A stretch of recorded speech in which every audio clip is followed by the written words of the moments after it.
croit souvent que la créatine, c'est juste une histoire de muscles. Mais en réalité, c'est bien plus que ça. Je vais te donner 3 raisons de quand même essayer de prendre la créatine, même si tu vas pas forcément en salle de sport. D'abord, son rôle sur la santé mentale.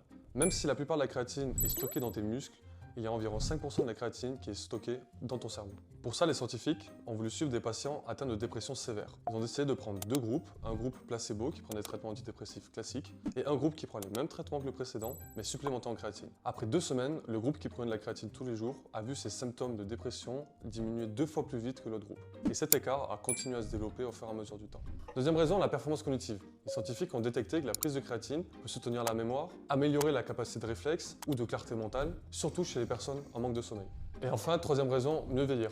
Effectivement, chez les personnes âgées, on peut constater une perte rapide de la masse musculaire qui peut entraîner des problèmes, que ce soit au niveau de l'ossature des os, mais également un risque potentiel de chute qui est une vraie problématique chez les personnes âgées. La prise de créatine peut soutenir cette masse musculaire en la gardant dynamique et en limitant tous ces risques liés à la vieillesse. Donc oui, la créatine, ça fait mieux vieillir.